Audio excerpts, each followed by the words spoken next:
Another edition of Outside Shots presented by TheLines.com. You can follow us on X at TheLines.US. And before we get started with our college basketball weekend picks, remember you can use BetMGM promo code TheLines. You bet $5, you get $150 in bonus bets for first-time users only. For terms and conditions, head over to TheLines.com. You can find all of our bets in real time in the Lines Discord channel. The link is over at TheLines.com in the top right-hand corner. And if you missed our conference tournament previews for the mid-major conference tourneys this week, check that out in the Lines YouTube channel or Apple, Spotify, wherever you find your favorite podcast.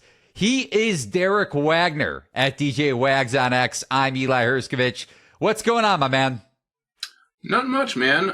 Just looking forward to these conference tournaments that we got kicking off, and we got an exciting slate of games this weekend that we're going to cover. You know, Duke, UNC rematch, a few others. Looking forward to betting on them. Yeah. All right, let's get started with some of the bigger games, looking at UNC at Duke. But remember, first and foremost, remember to give the video a thumbs up and ring the bell to get notifications on YouTube whenever we release a new sports betting video, whether it's our NBA show or college basketball. And you can also subscribe and leave a 5-star review on Apple, Spotify, wherever you find your favorite podcasts. Keep in mind, we don't have odds for these games just yet. We're using my projections along with Haslametrics. And later on, speaking of UNC and Duke, we'll be joined by Stephen Weisman, who covers Duke and UNC for the News Observer, to get his perspective on this huge ACC matchup. But looking at our angles for this one, first and foremost, Derek, Haslam makes this Duke -5, right around that number, total of 151. My numbers actually make this closer to Duke -3, but I kind of think the market will shade more towards Haslam's numbers, especially with home court advantage and what we're seeing across college basketball. I mean, good example on Wednesday night, Michigan State closes -9, -9.5 on senior night. So you have the senior night angle baked into some of these spreads. May not think so to some bettors, but it does matter to the market. And Northwestern loses that game by 4 on the road, even without Matthew Nicholson. And keep in mind, the Wildcats are still in line for a double bye in the Big Ten tournament. But I digress, Derek. What do you make of this ACC matchup? ACC potential regular season title on the line here for UNC, at least outright. They clinched a share of it with their victory against Notre Dame on Tuesday, but Duke can get a share of that ACC title with a win over UNC. Yeah, this is this is a tough matchup if you're thinking of laying 5. Duke and UNC, they really get up for one another, and these games are mostly tight. Whenever they play one another, it's tough for me to want to lay 5 if the number is going to be around 5. I do agree with you on that. If it's shaded towards Duke, I don't think I want to lay that many points. And you've kind of talked about this at nauseum, Eli. Baycott's a liability in that ball screen coverage, and Duke went after him at will in the opening half of their last matchup. If he played drop, they burned UNC from deep. If he came out on him, the guards took him to the rim and scored at the rim. I really expect Shire to go after that once again in this matchup. In their last matchup, I thought UNC kind of benefited early off some Duke missed layups, and they got off and ran in transition. They ended up scoring like 16 fast break points in the game. I don't think they can really replicate that, because some of these shots that I thought Duke missed are going to actually go down. And Duke only allows 7 fast break points a game. It ranks in the 86th percentile per CBB analytics. They don't really give up that many transition buckets. They get back on defense. So I do think I do want to play Duke live. I don't want to lay the 5, if that's what it's going to be. UNC, they also rank 320th in the country in open 3 rate on defense, according to shot quality. It's really hasn't burned them that much, though, in conference play. They only allow opponents to shoot 30% clip, but they have gotten shelled against some of these good 3-point shooting teams like UConn, Clemson. So I'd expect a better shooting performance from Duke this time around. If I can find a live number, I might try to back Duke at something like 2 or something under a possession, but I'm not going to run to the window to bet 5 if that's what we get. So Good angle on looking at Duke live. Maybe you throw the Blue Devils in a money line parlay too. If you want to lay it, I also don't blame you. Senior night for Duke. The one thing that is different with Duke going back to that first meeting versus now, and you think about teams peaking, I hate to say it, but I think the Blue Devils are starting to peak. Noted Duke Blue Devil hater over here, but Duke averaging 6.2 points per 100 possessions more with Sean Stewart on the floor. His presence, man, at both ends has been huge. That coming via Hoop Explorer. He only played 2 minutes, keep in mind, in that first meeting, in UNC, like you alluded to, won by 9 and covered. Duke's offensive rebounding percentage increases by nearly 20 percentage points with Stewart on the floor. And looking back at that North Carolina State win for Duke on Monday night on the road, Stewart did a great job against DJ Burns. Now, Burns isn't Armando Bacot, but Stewart forced some turnovers by fronting Burns in the post, and he also pulled the chair out on Burns once, which led to a Jared McCain fast break opportunity. Bacot putting up 25 in the first matchup. I'm not saying Stewart is going to hold him to 5 or even single digits from a point standpoint, but I do think that creates a little bit of a better matchup for Duke, assuming Stewart can handle Bacot's load in the paint. And then, like you mentioned, UNC ranking just inside the top 320, which isn't anything to write home about when it comes to open three-point rate for the opposition.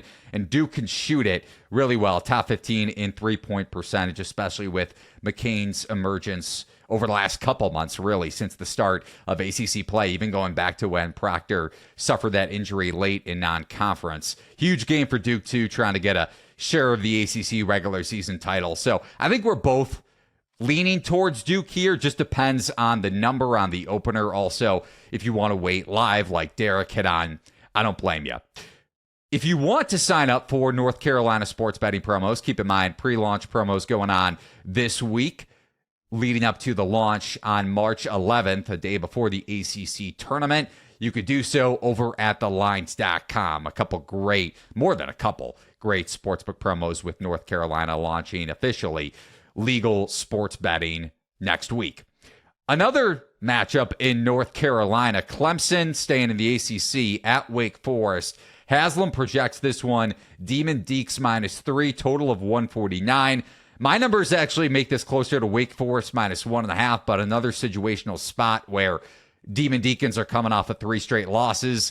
Maybe their NCAA tournament hopes are already dead, but if they want any shot of creeping back in the picture, you have to win this game. Clemson with a lot on the line, too, going for a double bye in the ACC tournament. They clinched that with a win over Wake Forest. What do you make of this one, Derek? Yeah, you kind of hit it with the motivational spot for Wake. They are firmly on the bubble. Haslam, he has them as one of the last 4 out right now after that Georgia Tech loss. But then you look at Joe Lenardi's bracketology stuff, and he's got them as the last 4 in. I tend to side with Haslam on this after that loss. They lost 3 in a row. It's kind of embarrassing. So they need this win badly if they want to get in, though. From a, matchup perspective, it's kind of a clash of styles, right? Clemson, they kind of want to space you out, whereas Wake, they want to post you up with Efton Reed down low, and that's kind of a matchup nightmare for Clemson in a sense, because they rank 351st in the country in post-up defense, according to shot quality. Asking them to play defense in the low post for 40 minutes against a team like Wake, who's top 20 in post-up frequency, that's tough, But then on the flip side, it's a tough matchup for Wake Forest too, because PJ Hall can space them out really well. And with Hall, spacing Wake Forest out, it allows Clemson to get really good looks at the rim, right? Over the last 4 games, they have a field goal percentage of 71.6 at the rim, which ranks in the 99th percentile for CBB analytics. And This is a particular spot for Wake in their last 5 games where they haven't been good at. They've allowed 71.7% field goal percentage at the rim, which ranks in the 0 percentile per CBB analytics. So really, really bad defending the rim right now, Wake Forest is. So I don't think I'm going to have a bet in this one. If the line opens somewhere around 3, I might take Clemson. But like you said, it's tough. So I'll have to see what the number opens at. Yeah, going back to that loss for Wake Forest on Tuesday night, it's so hard to read this team. To your point, undefeated at home before that loss to Georgia Tech.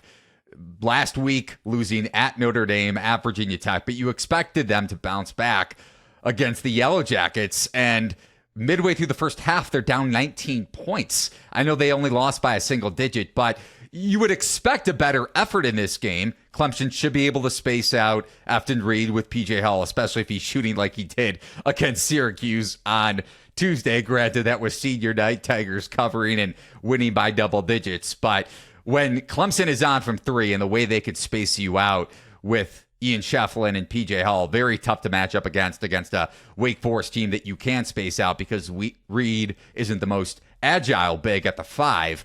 One thing I want to mention with Clemson's defense, I know you said they're a bit vulnerable in the paint, and I do think that's somewhat of a product of Gerard and Chase Hunter maybe being more so exploitable when it comes to guard play, not the most elite defensive guards defending off the dribble. But I'll say it again. When Clemson has Jack Clark in the lineup, keep in mind he was sick when Clemson lost that game at Notre Dame last Saturday. 10-1 straight up this season. And just to dig a little deeper in the analytics, Clemson allowing nearly 6 points per 100 possessions fewer with Clark on the court this season. And that has a lot to do with their ability with Clark on the court to switch 1 through 5. And I would expect him to be shadowing Hunter Salas throughout this matchup. 6'8", 6'9", even, it depends on whether you're reading Clemson's athletic website or not, but some are even saying 6'10". So that's a lot of length to throw at Hunter Salas. Wake Forest, clearly their best offensive threat from behind the arc or attacking the rim. So I'm with you, man. Just, you would expect the market to come heavy on Wake Forest here. And this isn't like it's any sort of it's maybe a letdown off a senior night for Clemson, but this game means a lot for the chance to get a double bye in the ACC tournament. Yeah, it does. That's the other angle to this, is that double bye is really important if you're, looking to make some noise in the ACC tournament. So there's 2 motivational spots that are kind of colliding here, and I am going to look for Clemson, but it really depends on the number that we get it open. Hopefully, they bake this spot into the Wake Forest side and we can get a decent number on Clemson. Heading back over to the better teams in college basketball, like Duke and UNC, going over to the Big 12, Kansas at Houston. Haslam makes this game closer to Houston -10. Total of 135 is his projection. My raw numbers closer to Houston -7.5. Another game among the 3 that we discussed so far where the market will probably shade towards the home team. And keep in mind, Kansas covering against Houston earlier in conference play, winning that one at the Phog by 13 points. Kevin McCullough kind of going 180 from our perspective on the knee injury last week here on Outside Shots, because he not only played at Baylor in the Saturday game, but plays pretty efficiently against Kansas State on Tuesday night in a conference rivalry, and Kansas blowing out the Wildcats at home at the Phog. So Houston can get the outright Big 12 title with a win here when it comes to the regular season standings. Iowa State can still get a share of it. They play at Kansas State on Saturday. But some big injuries to note for Houston. Not only are they without Ramon Walker and Terrence Arsenault for the rest of the season, which was already known earlier in conference play, but Tugler is now out for the rest of the year as well. And Juwan Roberts, who got 7 stitches on his right hand last weekend, seemingly only playing with one hand. So you have a Kansas team that has a lot of issues, which I'm sure you'll hit on, but then Houston also banged up and limited depth-wise. Yeah, this is a tough spot for Kansas though, right? Because they've been pretty awful on the road this season. They rank 344th in Haslam's away from home metric, and if you've been fading them on the road this season, you're up money because they are 3-6 ATS on the road.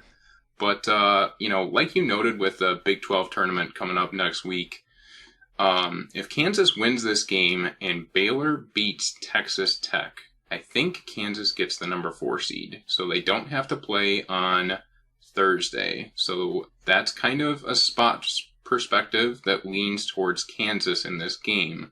But at the same time, it's a terrible matchup for Kansas because they're just getting shelled on the boards against these good offensive rebounding teams, right? Like Cincinnati when they allowed 16 offensive rebounds. But the absence of Tugler is kind of big in that regard too.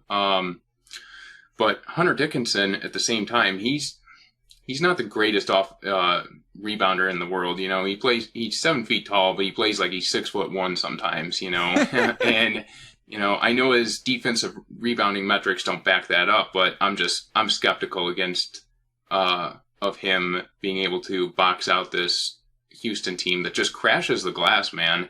And last time they played in February, they had 13 offensive rebounds. Tough spot. And, Kansas, they have the second lowest turnover rate in conference play, right? But they really scuffle against these high pressure teams like Houston, where they turned it over 18 times in their last matchup, and then Marquette, who forced them into 18 turnovers back in December, I think it was. But Kansas they really struggle with these high pressure defenses, right? And Houston might be able to get them at home. I don't know if I really want to lay like 10 points, because Haslam has this as a 10-point spread in favor of Houston. I don't know if I want to lay that with Houston, but what if you get this closer to 7? I think I'd consider it then. Right, if it's around 7, I would consider it. If it's closer to 10, I'm not laying 10 with Houston though. So if it's 7, I'll probably back Houston at this spot because Kansas is just so terrible on the road. They don't they don't limit offensive rebounds that well, so I would lay Houston 7. So Hunter Dickinson, like you mentioned, bit of a liability on the boards, but 20 points against Houston in their last matchup. So I kind of look at it on the flip side here. I don't know how much the Big 12 tournament is going to mean to either team, honestly, just because Kansas wants McCullough healthy in the actual NCAA tournament, and Houston wants to rest because of how much they rely on their guards and how limited they are up front. They want to get Roberts healthy in his own right. But if Dickinson can get Roberts or Francis, one of the two, in foul trouble, that mitigates Houston's ability to dominate the glass even more with one of those guys on the bench, if not both, hampered by foul trouble just because of all the injuries Houston suffered, especially with Tugler in the last week. The other thing that makes me skeptical of Houston in the long term, maybe not so much in this game just because of home court and going for their first ever outright Big 12 regular season championship, Houston grades 296 across Division I in shot selection. An elite shot-making team, I think top 55, but they also take a lot of very difficult shots. Jamal Shedd, LJ Cryer, again, just super efficient shot makers, but limited on depth. If Roberts is still banged up in the big dance, I'm not super high on Houston. I'm not saying Sweet 16 exit, but you go back to the Villanova game 2 years ago in the Elite Eight. Houston didn't shoot well. I think they only made 1 3 in that game. Pretty wild when you look at the 3-point splits from that Elite Eight matchup, which sent Villanova to the Final Four before getting blown out by Kansas in that meeting. But if Houston faces another team that could space you out and can be efficient, while Houston will continue to get themselves maybe in poor shooting pockets with their guards, I don't know, man. Just something to note here. It depends on the bracket, which we say all the time. But just a couple of reasons why I'm not maybe as high on the Cougars as the market is. But in regards to Kansas's shooting, They rank 340th across Division I in three-point attempt rate, second worst three-point clip in Big 12 play at 32.1%. So how much are they really going to be able to space out Houston in this one unless you get a ton of three-point variance like Houston got in the first meeting? Yeah, that's the thing, is that Kansas doesn't really have good three-point shooting. Furphy's the only one that they really have that can space it out and really burn you from deep. If they turn the ball over again, like they've turned it over against these high-pressure defenses before, that I am going to lean Houston in this game. It's a matter of whatever number we get right on open. If it's closer to 7, I'll lay 7. If it's closer to 10, I'm not touching it. So we'll see. Another top 5 team that could be laying close to 10 points. Haslam makes Tennessee a 9-point home favorite in Knoxville against Kentucky. Keep in mind, Tennessee already clinched the SEC regular season title outright. Total projected of around 161. Kind of similar to the tune that we've hit on already. My numbers make this closer to Tennessee, -5.5, -6. Going back to that Tennessee-South Carolina matchup, just something to note here for the SEC overall, full body of work when we get closer to the NCAA tournament. South Carolina failing to cover against the Vols at home, losing outright, obviously, like I touched on. South Carolina ranks number 6 in Ken Palm's luck metric ranking, and that has a lot to do with a third of their wins coming by 2 possessions or fewer. So de facto coin flip games, depending on how you look at games decided by 6 points or less. Another poor shooting performance, though, for Dalton Knecht. He struggled against Alabama last weekend, 9 of 23 against South Carolina. Very physical Gamecocks defense. Going back to the first meeting between Tennessee and Kentucky at Rupp, Tennessee winning that one outright. I think the two teams combined for close to 200 points. Kentucky obviously out for revenge. They've been playing better defensively since that home loss against Tennessee. And keep in mind, no DJ Wagner in that game, and he is red hot from 3 over the last few games for Kentucky overall, 9 of 14 from behind the arc. What are the keys for you in this one, Derek, and any lean or potential bet for either side? From a motivational spot, you kind of hit on it. Kentucky's out for revenge after, they got thumped in February by 21 to Tennessee. And also, there are 4 teams deadlocked at 12-5 in the SEC. Kentucky, Auburn, Alabama, and South Carolina. If Kentucky loses this one, they have to play 4 games instead of 3. But if they win, they can bump up all the way to the number 2 seed in the SEC tournament next week, I think. I have to look at the numbers, but I think they can get up to the number 2 seed in the SEC tournament next week because of tiebreakers. So that's one thing to note with Kentucky, is that they could have a motivational spot here. But the other thing, and you hit on it, is that DJ Wagner didn't play in their last matchup. He's one of the best guards on Kentucky at getting downhill and attacking the rim, right? Which Kentucky kind of struggled with their last time around. They only shot like 8 of 15 on their shots at the rim. It was just a really struggling issue for them. And with him back in the lineup and the way he's shooting the ball right now, I do expect a better performance from Kentucky this time around. And, you kind of have to hope that they can contain Knecht one more time, right? Because I thought they did a really good job on him last time around. They threw a couple different guys at him with Edwards and Thiero that have really good length, and it really bothered Knecht a little bit. So if you can throw those tall guys at him and just limit him, I think they'll be fine. But I am kind of skeptical of them defensively. They kind of slip on the banana peel sometimes in these big matchups. Defensively. So I am going to, if it's around 8 or so, I am going to back Kentucky in this one, but have to see what the opener is. So this is one of those where I would probably project the market to jump on Kentucky just because of the spot. Great points by you when it comes to SEC tournament seeding. You go back to that first meeting too. Dalton Knecht, only 16 points. And keep in mind, his player prop is when it comes to total points scored, it's usually lined at around 21, 22 and a half. Ziegler, though, was phenomenal, especially from behind the arc and then some. 3 of 6 from deep, tied for the team lead in scoring with Josiah Jordan-James, who has been a big revelation for Tennessee when it comes to three-point shooting, at least in clutch moments like we saw last weekend against Alabama. I mean, he missed some big shots last year in the NCAA tournament. I know his three-point percentage, the differential is only around 2 percentage points, but it just seems like, per the eye test, he's hitting many more clutch shots than he did in crunch time last season. But when it comes to spacing out one or the other between Kentucky and Tennessee, with Mitchell back in the lineup, or with Big Z for that matter, who came from overseas in the offseason, Kentucky can do a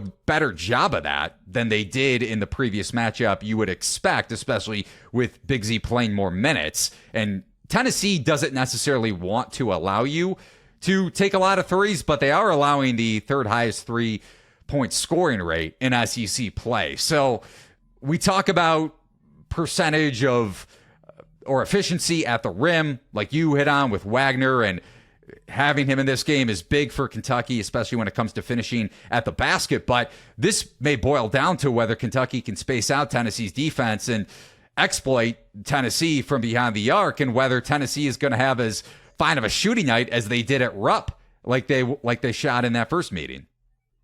Yeah, Dillingham just went off in that first meeting too, right? And we can't really expect him to do that one more time. You have Wagner back. He can shoulder some of the load in this game. So I do think from, like you said, they'll be able to space out Tennessee a bit more in this game, and that can cause problems for Tennessee, right? So it's an entirely different matchup when you got Wagner back in the game. I am going to look for, what the number is on open, and if it's somewhere around 8 or 7, I'll probably hop in on it. So over to a couple of Big East games, big games on the bubble on Saturday. UConn at Providence, not for the Huskies, but for the Friars. Pretty much on the first 4 out, cut line across bracketology, and then Villanova at Creighton. Still first 4 in after losing at Seton Hall on Wednesday, but maybe a win and in for the Wildcats. So between these two games, Derek, which one sticks out to you more when it comes to an edge in the market? This is the biggest game of the weekend for me with Providence. They need this one to get in. It looks like Joe Lenardi has them as his first 4 out. I think Haslam does as well. So they absolutely need this one to get in. And if you go back to the first game between these two, Providence really punched them in the mouth to, start off the game. They started out to a 16-8 lead, and that's in UConn, So they really opened it up to start off that game. And Oduro, he's a tough matchup for Klingon, because he can get Klingon away from the basket a bit. He's got really good footwork for a big. But the problem in that game last time around is that Oduro got into some foul trouble, right? He only played 23 minutes in the game, but he was still able to score 20 points. If he can stay out of foul trouble in this one, I do expect Providence to keep this one close. I'm not sure what the opener is going to be. I think you said Haslam has this around 9. Or it'll probably be baked a little towards the Providence side, but I'm going to have a bet on Providence in this one. Providence is one of the best teams in the country in those pick and roll actions that they run, right? They rank 33rd in shot qualities, points per possession on pick and roll. So they can really exploit Klingon in that aspect if they get him in that drop coverage and put him in those ball screens. They also, though, on the flip side, they kind of struggled to keep UConn off the glass when Oduro went out and had to sit because of foul trouble. In total, they gave up 15 offensive rebounds to UConn. So I would expect them to button that up a little bit if they can keep Oduro out of foul trouble. I'm not sure if they win, but come Saturday, I'm going to have a ticket on them. So maybe even look at have a first half ticket rather than full game in case Oduro gets into foul trouble down the stretch. But I'm going to be looking towards the Providence side in this one. Yeah, one of the best home court advantages in college basketball. So I don't blame you for looking first half. And UConn coming off of that big win at Marquette, sweeping the Golden Eagles. I know Kolek didn't play, and that spread came down to the wire, man. I think it was a 5.5 point line, and Marquette losing by 7 despite being within the number a couple times in the final 2 minutes. But Providence covering at UConn, like you alluded to, they missed 13 free throws in that game. Double-digit line, losing by 9, so could have conceivably won that game outright. It's not like Providence is an elite free throw shooting team, so wasn't any sort of big-time negative variance at the line, but still something worth noting. Haslam projects this closer to UConn -9. My number is almost identical. Total projection of 141. Looking at Devin Carter, man, versus Cam Spencer, one of the better, I'm not saying they're going to be matched up on one another throughout, but I think you could see Carter shadow Spencer for a decent chunk of this game. And Cam Spencer on the season, 14.9 points per game, 50% from the field, 46% from three, 92% from the line, 3.1 assist to turnover ratio. He's on pace to be the first player in Division I history to shoot 50, 40, 90 and post a 3-to-1 assist to turnover ratio in a single season. That per Jared Burson on X. And then Devin Carter against Georgetown earlier in the week. 38 minutes, 24 points, 12 rebounds, 3 assists, 4 steals, a block, 9 of 17 shooting, 3 of 9 from deep. You hate to say that an injury can really help a player blossom because, and you wouldn't expect that to be the case with such a meaningful player like Bryce Hopkins has been for Providence over the last couple of years, but his season-ending injury early in conference play has really set up Carter to dominate and become a high-profile NBA draft pick, potentially. Now, I'm with you when it comes to Providence. I would look towards Friars first half. My numbers make this around UConn -8, so not a big enough edge when you're looking for a 1.5, 2-point differential in the market, but I do really like the Friars to keep this one close in the first half, especially if Devin Carter is going off. Yeah, Devin Carter, he's one of my favorite players in college basketball, right? He has the ability to light it up on any given night. And I don't want to seep bias in here too much, but I do want to see Devin Carter in March. So, if they win this game, they are in. So I am going to be rooting for him pretty hardcore. But the only spot that I'm going to play is probably that first half spot. So yeah, I'll probably have a first half ticket come Saturday, though. One thing to note for the other Big East game that we hinted at, Creighton at Villanova. Huge game for the Wildcats, even though, like I touched on there, probably on the right side of the bubble. Villanova may be in for a little bit of negative 3-point regression. They're allowing opponents to shoot since the beginning of February 30%, and they're shooting 38% from three. Now, you could, on the flip side of that, conversely get a high variance game from Villanova in a positive sense at home. And with that said, though, Creighton can shoot the lights out from three, much better in Omaha, but this is one of those high variance games one way or the other when you think about betting on the Blue Jays or betting on the Wildcats that I wouldn't have any interest in. Haslam projects this one closer to a pick. My number's right around that number and a total of 135. Justin Moore, by the way, for the Wildcats specifically, red hot from three, speaking of perimeter shooting, 16 of 30 from deep.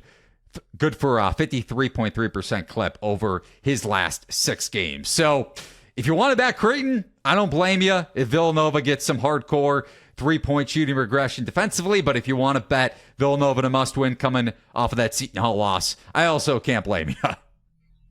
Yeah, it's a tough spot. Villanova kind of needs this game because they're sitting right on the bubble. And Eric Dixon, though, man, he's a tough matchup for Kalkbrenner because even though he's like 6'8", 6'9", he gives up like 5 inches to Kalkbrenner. He posted him up and dominated him in the paint last time, and he can pull Kalkbrenner out on the perimeter too, which is going to affect Creighton's ability to defend the paint. So this is a tough matchup, and Villanova, they really dominated the pace of play last time around. They run that 1-2-2 press and kind of slow you down and throw off the rhythm of your offense. They really bothered Creighton with that, I thought, last time around. And, they just play at a snail's pace on offense, too. If they they dominate pace of play. They're probably going to win this game again. Not that Creighton runs fast, but, when Villanova runs that 1-2-2, it just disrupts your entire offense. So, I lean Villanova, but I don't think I'm going to bet this one. So, and you go back to that first meeting in Omaha, Creighton shot 20% from three, so that kind of allowed Villanova to dictate the pace. But then Villanova was without Justin Moore in that game, dealing with an injury. So tough to really take a lot away from that game, just because Creighton got a lot of negative 3-point variance, which is something we've touched on a lot when it pertains to this matchup. And then Villanova, like you mentioned, Dixon did a great job against Kalkbrenner, whether it was inside the paint or from behind the arc. But they also got maybe some positive luck, especially if Creighton shoots better in this one. So stay away from me. And before we get to our guest, Derek, I just kind of want to wrap with looking at our overall potential looks for Saturday. Providence first half, maybe Kentucky, it sounds like from both of us. Clemson live, and then Duke live. Does that sum it up for you? Yeah, that sums it up pretty well. My favorite one out of those is going to be Providence first half. I really think that they cover that first half spread and come out and punch UConn in the mouth. So I like Providence first half for sure. Now it's time to be joined by Stephen Weisman. You can follow him on X at Stephen Weisman and see he covers Duke for the News and Observer. Remember to sign up for North Carolina sports betting promos if you're listening to us out in the Tar Heel State. Pre-launch promos with North Carolina sports betting officially launching next week. But Stephen, great to have you on ahead of a huge matchup in the ACC. Yeah, thanks for having me. And it's a big matchup. It usually is, and this year it seems like it's back to the level that it used to be, where we have two top 10 teams. The winner has a chance to be the number one seed in the ACC tournament. Carolina gets it if they win it. Duke wins it. They have some tiebreakers to worry about, but yes, it's time for the season-ending extravaganza that is Duke UNC. And a couple of years ago, some of our listeners and viewers may remember UNC knocking off Coach K outright at home. That was personally vindicating for me as a Coach K hater. Hopefully your fans, Stephen, and readers don't turn the podcast off after hearing that. But I want to ask you about Duke big picture here, because to me, a very different team with Sean Stewart's emergence. I keep my bias aside when I look at big picture across college basketball, and the way Stewart played against DJ Burns at NC State on Monday, and just looking at his impact when it comes to second chance, creating second chance opportunities, and defending the low post could be big against Baycott individually in this matchup. But is that the biggest difference for you when you look back at Duke the first time around at the Dean Dome between these two teams, or would you go elsewhere? Well, that is a huge difference. That's come on in the last 2 or 3 games here, because, when Caleb Foster got hurt, this freshman guard, instead of plugging in another guard, Jalen Blakes would be that guy, a junior. Shire decided to pivot and go bigger and use Sean Stewart as one of the first guys off the bench, or TJ Power, a 6'9" freshman, and go with, instead of a 3-guard lineup, sometimes, 2 guards and three bigs, Mark Mitchell in there as well. So, that is a huge difference from the last time they played Carolina, because they're going to have more depth and athleticism in the post than they did in that game in Chapel Hill. But another aspect that's different is, after that game, Shire really hammered the team for not getting enough loose balls, not having the passion, the hustle, whatever it may be. And since then, they've been a lot better about that. They've been getting a lot of more second chance opportunities. I know just the other night in Raleigh when they played NC State, Ryan Young, was out there flopping on the floor, diving after loose balls, which is what the Duke, under Coach K, that was kind of their known thing, right? Was they were going to out-hustle people, things like that, going back decades. Not to turn your stomach, Eli, but that's the way it was. So, but they seem to have that edge again. And so that one aspect of the game that Shire really pointed to as the difference in the game shouldn't be the same problem this time. It doesn't appear to be.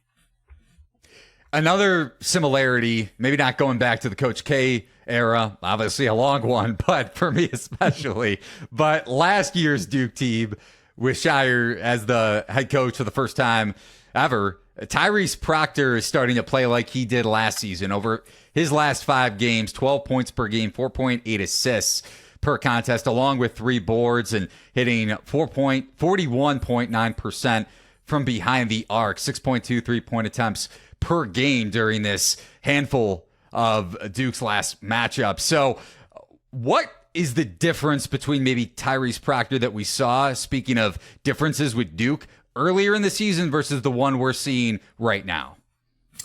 Well, he's healthy again, and he had that really badly sprained ankle.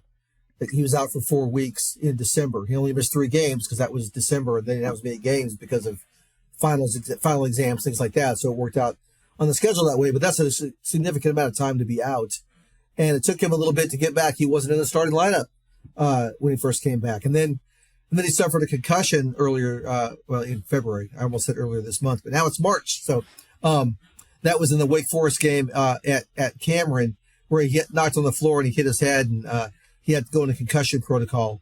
So he missed the game when they won down at Florida State, and then came back the next game against Miami and came off the bench.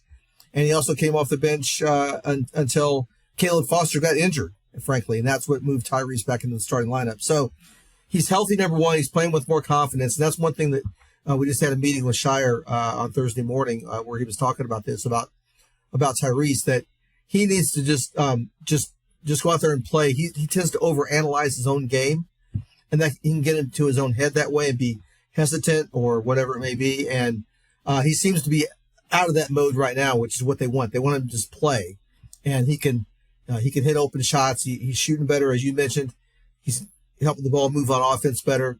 And then Caleb Foster being injured kind of simplifies that rotation with Roach and Proctor and Jared McCain. You got 3 guys instead of 4 guards you're trying to mix in there. So all those things have gone together to make Tyrese Proctor a really good player right now. Steve, I wanted to ask you what you think the biggest variables are that are going to decide this Duke-UNC rematch. You kind of touched on it, the emergence of Stewart, Shire telling the team they need to button up and get after loose balls. Are there any other big variables you're looking at in this game that are going to decide the outcome of this rematch? Yeah, and we saw some of it just Monday night over in Raleigh, where Duke was happy to let DJ Burns get the ball inside, make his moves, use up a lot of time. He scored 27 points. But DJ Horn, who's been really scoring a lot in ACC play for NC State, didn't even get double figures. So they were content to let things happen inside, but guard the 3-point line very well for all their shooters. And you kind of facing the same thing here with UNC, because Baycott's in the middle, but they have, as we know, great shooters on the outside. Harrison Ingram just burned Duke last time over in Chapel Hill. So they need to guard the 3-point line much better. If they give up some baskets inside, that won't bother them as much, because they're more worried about those are kind of inefficient points, right? 2 instead of 3. And it uses a lot of time. So that's one thing I think I'm going to be watching out for, is how they defend the 3-point line. Okay. And then do you have a prediction in this game? You think Duke's going to get revenge, or you think UNC is going to sweep them this year? The game's at Cameron, and I will say last time when I was going into preparing for that game at Chapel Hill, I was pretty open about the fact that I thought Carolina was 10 or 12 points better than Duke, just the way they were playing. That point they've been on that long winning streak, and that's what I got right. They won by 9. So I don't get them all right for sure. That one I got right.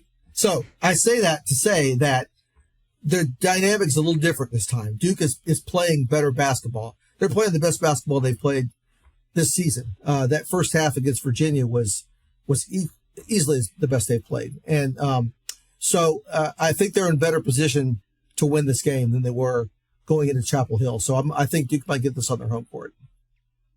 Looking at the ACC big picture, Steve, you go back to the last couple of years. 2 years ago, Duke and UNC obviously meeting in that very memorable Final Four matchup. Caleb Love knocking off Coach K in his final game. That's all I'll say. And then last season, Miami going on an unprecedented run to the Final Four, especially when you consider their poor defensive metrics.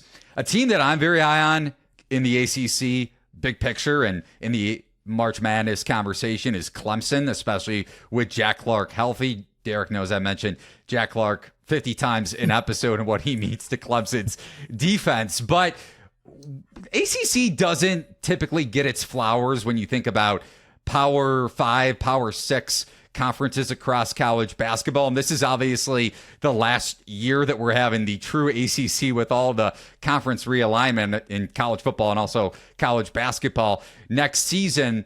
What do you make of this conference's outlook in March, first of all? And if you had to pick one team, would it be Duke, UNC, or maybe a sleeper in Clemson? Yeah, I'm going to start with Clemson because I like what you're saying. I've liked their team all year, and I know they haven't been as consistent as they would like, but they have all the elements. They have veteran guard play, Joe Girard, Chase Hunter. PJ Hall is a load inside. I've said all year that, like, PJ Hall is doing what Duke really needs Filipowski to do. Like, Filipowski has great numbers, but sometimes he disappears, right? PJ Hall is consistent. He's there all the time. And you're right about Jack Clark and what he's brought to the team as well. And Ian Shefflin is kind of an underrated guy. So I really like their team. I just wish for them they would have gotten in last year and then have a little experience at it, because now they're going to go into this tournament and it's a new thing for them. So that, I do like that Joe Girard's going to be handling the ball a lot. He's an experienced guy, but he doesn't have any NCAA tournament experience either, or much at all. So that concerns me about that. And that's my only concern with Clemson is that aspect. As the conference overall, go ahead if you want to follow. Something. No. That's what I was going to touch on. Yeah. Yeah. So the conference as a whole, Wake Forest 3 weeks ago when they beat Duke, we all stamped, okay, they're in. They've done it. They got their big win, signature win, great moment. Steve Forbes has done a hell of a job there. I think he's a really good coach. Hunter Salas is a first-team All-ACC player. And then they go out and trip over themselves and lose the next 3 games, including one at home. They're not Georgia Tech. And now they've given all that away. They've pissed it all away, to be honest with you. It's gone. Now they have more work to do to get back in. And Virginia has regressed, right? Clemson losing that game at home to NC State a few weeks ago hurt them a little bit, but they're still going to go. The conference they complain about, we're not getting enough flowers and all that. They have nobody to blame but themselves. I mean, those losses are on the deal. They did a better job this year in the non-conference play. They didn't have as many bad losses. Clemson had some tremendous wins. That's why that's where they are in the net. But Wake Forest doesn't have a really good win. They beat Florida. That's their only good win in non-conference was Florida. But there's not a lot there. Wake is going to have to win some games in D.C. next week. Pitt is on the edge. They're going to have to win some games. Virginia needs to solidify themselves because of some losses they've had lately. So going forward, those are just the teams that may get in, may get 4 or 5 teams only, which is really down for ACC standards. And I think in March, Duke and UNC are clearly the 2 best teams. They have veteran guards. They have interior talent. They shoot well. Duke really protects the ball well. They're hard to turn over. They're one of the toughest teams in the ACC to turn over. So I like that aspect in March. I like good guard play. I like teams that don't give the other team opportunities. So that makes me think Duke may be the one to go further only because of that. But I really like Baycott and RJ Davis and their Final Four experience that they have on Carolina's team. So Carolina wouldn't be very far behind in that race.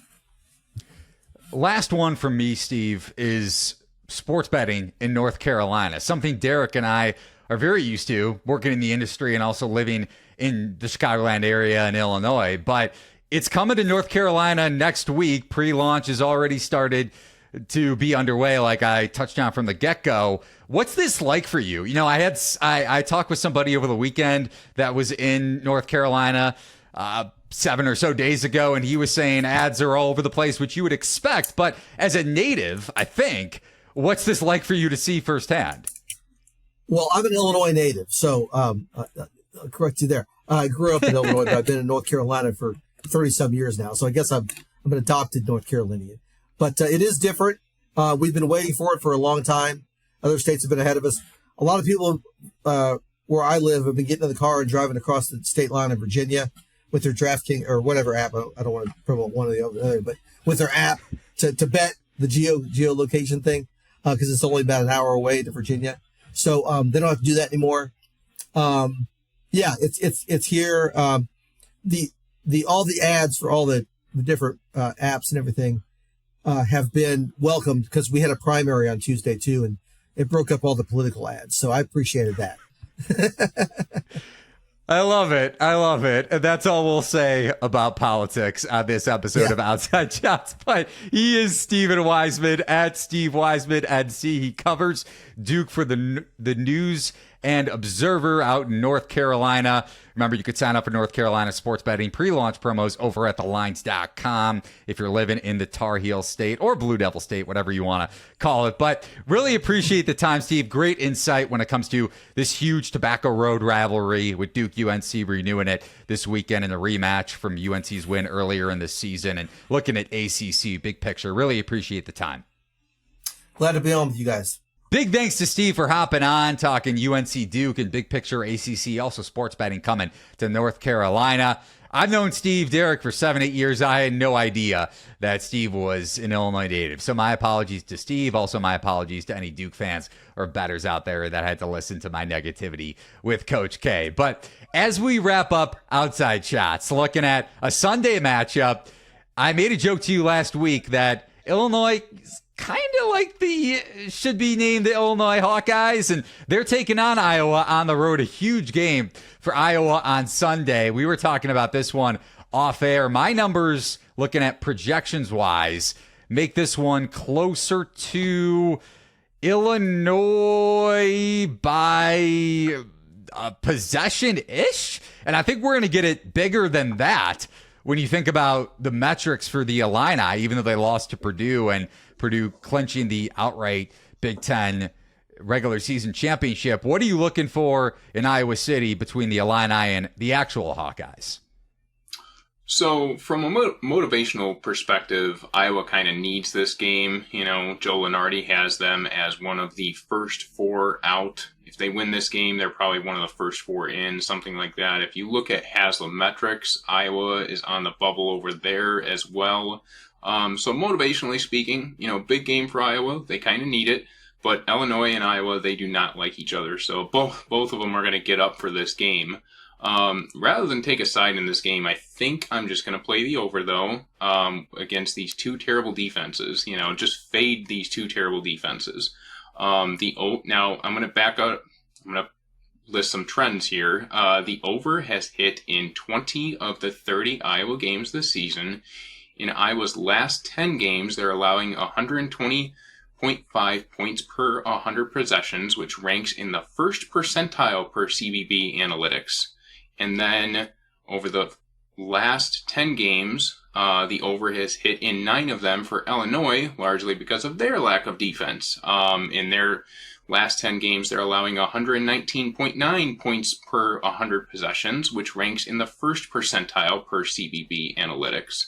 You know, they've just been getting blasted on the defensive end, right? So, in their last game, the total closed at 166. It kind of flew over by 16 points.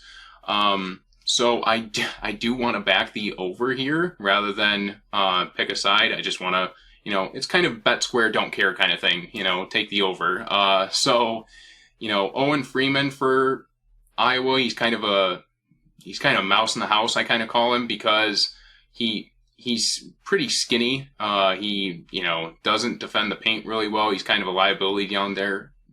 So I think Dane Danger can kind of have his way with him if Underwood wants to go that route. Freeman really struggled against Wisconsin when when Crowell matched up on him. But then on the flip side, you know, Illinois was able to really exploit Iowa's transition defense in their last matchup. They scored 17 fast break points in their last game. So I do think that can happen again. And I think rather than take a side, I'm just going to take the over in this game. I'm 1-2 fading Illinois this season. So I'm just going to bet square, don't care, and bet the over in this one. Yeah, we were both combined 0-2 with our bets on Wisconsin last week. Marcus Damask having his way with Tyler Wool on the post. As bad as this Illinois defense is, they do a great job of creating mismatches at the other end, and that was the case. Wool isn't an elite post defender, but I was surprised how ultra efficient Damask was. 30-plus points. Big game for him, too, going back to Wisconsin. I think he's a Wisconsin native. But You kind of hinted at this, and we touched on this ad nauseum when we talk about the Illini allowing the 7th highest 2-point scoring rate in the country. A lot of that comes in the paint and at the rim, but also Iowa can exploit you in the mid-range. You mentioned Freeman being a liability defensively. His emergence offensively has been big for Iowa down low. And also you have Cricky, who is a mid-range monster. If you want to trademark Square Don't Care, I'll trademark mid-range monster, and no one's probably going to try to steal that one for me. But I like your look towards the over, just with how these defenses are pretty exploitable and vulnerable in their own right. I kind of lean towards Iowa when you think about a side. So keep that in mind. Maybe not as big enough of an edge as I would like to play it. Kempa making this one a little tighter than Haslametrics is. But I may tail you on the over just for old time's sake. Yeah. I just really like the over because we're fading two terrible defenses. In order to bet it, though, we have to, drive to a sportsbook in Illinois to do it. Can't do it online, so that sucks. But I am going to take a little drive and place a bet on the over at some point this weekend. He is Derek Wagner. Been a lot of fun having Derek on the podcast the last couple weeks. You can follow Derek at DJ Wags. No, he's not an actual DJ. 2 G's. He is a personal trainer, though. Side note. One last thing, Derek. Looking at our podcast schedule for next week, we'll be doing conference tournament previews. That one will be up on Apple, Spotify, I think Monday night for the major conferences, and up on YouTube on Tuesday morning. And then another edition of Outside Shots coming at you Friday, looking at some of the big conference tournament games once we get to quarterfinals and semifinals next weekend. But anything to wrap here before we get out of here? No, not really. Like you said, we'll have the podcast for the big conference tournaments next week on Monday, and let's go Friars this weekend. First half against UConn. So he is Derek Wagner, like I hit on. You can follow him at DJ Wags on X. You can follow me on X at Eli Herskovich. Remember, if you're looking to fade or tail our college basketball picks, you can do so with BetMGM promo code The Lines, one word, to get up to $150 in bonus bets with your first $5 bet. Remember, that's for first-time users only, and first-time users in North Carolina, just because there's never been legal sports betting out in the Tar Heel State. Can get a bevy of NC sports betting promos pre-launch ahead of the launch on Monday morning. And you could also find all of our bets in the Lines Discord channel in real time. The link is over at thelines.com in the top right-hand corner. So for Derek and for myself, Eli Herskovich, thanks for watching and listening to another edition of Outside Shots. So long, everybody, and good luck with your college basketball bets this weekend.